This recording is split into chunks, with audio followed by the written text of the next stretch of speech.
नमस्कार दोस्तों, मैं हूं शारिक और आप देख रहे हैं नमस्ते राजस्थान न्यूज। तो आइए एक नजर डालते हैं आज की एक बड़ी खबर पर।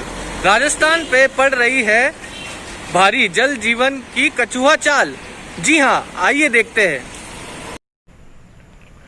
राजस्थान में भारी पड़ रही जल जीवन मिशन की कछुआ चाल। पिछले वित्तीय वर्ष में 18 लाख की तुलना में केवल 1 लाख जल कनेक्शन। केंद्रीय जल शक्ति मंत्री शेखावत ने मुख्यमंत्री को पत्र लिखकर धीमी गति पर जताई चिंता। जोधपुर 13 जून। राजस्थान में जल जीवन मिशन के तहत हर घर नल से जल योजना की धीमी गति पर केंद्रीय जल शक्ति मंत्री गजेंद्र सिंह शेखावत ने चिंता जताई है। इस मुद्दे को लेकर शेखावत ने मुख्यमंत्री अशोक गहलोत को लिखे पत्र में शेखावत ने कहा कि 2019-20 में राज्य ने 18 लाख की तुलना में केवल 1 लाख जल नल कलेक्शन दे दिए, जबकि राज्य को पर्याप्त धनराशि उपलब्ध कराई गई। उन्होंने कहा कि राज्य सरकार पिछले साल के उपलब्ध धन को तेजी से खर्च करे ताकि केंद्र सरकार अगली किस्त तत्काल दे सके। शेखावत ने मुख्यमंत्री से राजस्थान को मार्च 2024 तक 100% घरों में नल कनेक्शन वाला राज्य बनाने के लिए सभी प्रकार सहायता देने का वचन दिया है। पत्र में शेखावत ने कहा कि पिछले वित्तीय वर्ष में जहां राजस्थान को 1051 करोड़ रुपए दिए गए थे, वही इस साल जल जीवन मिशन के अंतर्गत 2522 करोड़ आवंटित किए गए हैं। फ्लोराइड प्रभावित बस्तियों को पेयजल उपलब्ध कराने के लिए 1 लाख 145 करोड़ दिए गए हैं। वर्तमान स्थिति में राज्य के पास केंद्रीय हिस्से के रूप में इस साल की केंद्रीय निधि को मिलाकर 3,500 करोड़ से अधिक की राशि उपलब्ध होगी। उन्होंने लिखा कि 15वें वित्त आयोग अनुदान के तौर पर राजस्थान के पंचायती राज संस्थाओं को 3,862 करोड़ आवंटित किए गए हैं, जिसमें से 50% राशि 1,931 करोड़ जल आपूर्ति और स्वच्छता पर खर्च की जानी है। स्वच्छ भारत मिशन ग्रामीण के तहत गंदे जल के शोधन और इसका पुनः उपयोग करने के लिए भी अलग से धनराशि प्रदान की जा रही है। राजस्थान सरकार चाहे तो इस उपलब्ध धन से ग्रामीण क्षेत्रों में गांव की गलियों में बहने वाले गंदे जल की समस्या में काफी हद तक सुधार ला सकती है। शेखावत ने कहा कि राजस्थान मिनरल बहुत राज्य है। राज्य के हर जिले के पास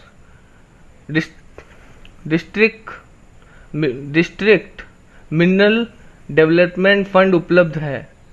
इसकी सहायता से पानी की योजना के स्रोत के एक्वाफर की रिसर्च किया जा सकता है और उपलब्ध मनरेगा धन की सहायता से भी गांव में तालाबों और कुओं की सफाई तथा गहरा करने का कार्य किया जा सकता है। 7,000 करोड़ रुपए उपलब्ध। शेखावत ने कहा कि राजस्थान के लिए निधि के कमी नहीं होगी। कुल मिलाकर राज्य सरकार के पास इस साल परिवारों को घरेलू नल कलेक्शन देने के लिए 7,000 करोड़ से ज्यादा की धनराशि उपलब्ध है। गरीब और SC/ST वर्ग वंचित 6 महीने में 50 लाख कनेक्शन संभव। शेखावत ने ध्यान दिलाया कि राज्य में जिन परिवारों को नल कलेक्शन नहीं मिल सके है, उनमें से अधिकांश गरीब वर्ग, अनुसूचित जाति और अनुसूचित जनजाति के हैं। यदि पाइप जल प्रणाली वाले इन गांवों में शेष बचे परिवारों को मौजूदा स्कीमों की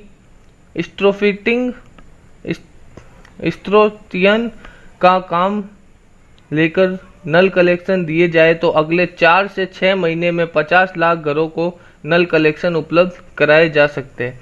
ये गांव हर घर जल गांव बन सकते हैं। शेखावत ने फ्लोराइड प्रभावित बस्तियों में दिसंबर 2020 तक पेयजल की आपूर्ति सुनिश्चित करने की बात भी की। कोविड से लड़ाई में सहायता तो रोजगार भी मिलेगा। उन्होंने लिखा कि कोविड-19 महामारी को देखते हुए सभी घरों में जल आपूर्ति का काम वरीयता के आधार पर हर घर को नल कलेक्शन प्रदान करने के लिए किया जाएगा, तो यह न केवल सामाजिक दूरी का पालन करने में मदद करेगा अपितु इससे स्थानीय लोगों को रोजगार पाने के साथ साथ ग्रामीण अर्थव्यवस्था को बढ़ावा देने में भी सहायता मिलेगी। हर घर को पानी भी मिल पाएगा। इस साल 35 लाख कलेक्शन का लक्ष्य, वर्ष 2020-21 के लिए 35 लाख परिवारों को नल कलेक्शन देने का लक्ष्य रखा गया है। हम कर सकते हैं वीडियो कॉन्फ्रेंसिंग। शेखावत ने जल जीवन मिशन की समीक्षा के लिए बहुत जल्द वीडियो कॉन्फ्रेंसिंग से मुख्यमंत्री के साथ सीधे चर्चा करने की इच्छा जताई है, जिससे राज्य में जल जीवन मिशन को गति दी जा सके। राजस्थान इसलिए अहम। राजस्थान में पीने का साफ पानी मुहैया कराना आज भी एक चुनौती बना हुआ है। जहाँ एक और राज्य में सूखाग्रस्त क्षेत्र है तो दूसरी ओर रेगिस्तान है। ग्रामीण इलाकों में भूजल में रासायनिक प्रदूषण की समस्या भी एक चुनौती है। राज्य में सूखा जैसे स्थिति, पानी की कमी और भूजल में रासायनिक प्रदूषण की स्थिति ध्यान में रखकर केंद्र सरकार द्वारा जल जीवन मिशन के तहत वार्षिक आवंटन में वरीयता दी जाती है। इसलिए राजस्थान को अपेक्षाकृत अधिक राशि प्राप्त हो रही है। तो ऐसी ही छोटी बड़ी खबरों के साथ बने रहे हमारे न्यूज चैनल नमस्ते राजस्थान न्यूज पर। हमारी इस वीडियो को ज़्यादा से ज़्यादा शेयर करें, लाइक करें। हमारे चैनल नमस्ते राजस्थान न्यूज को सब्सक्राइब करना ना भूलें। धन्यवाद।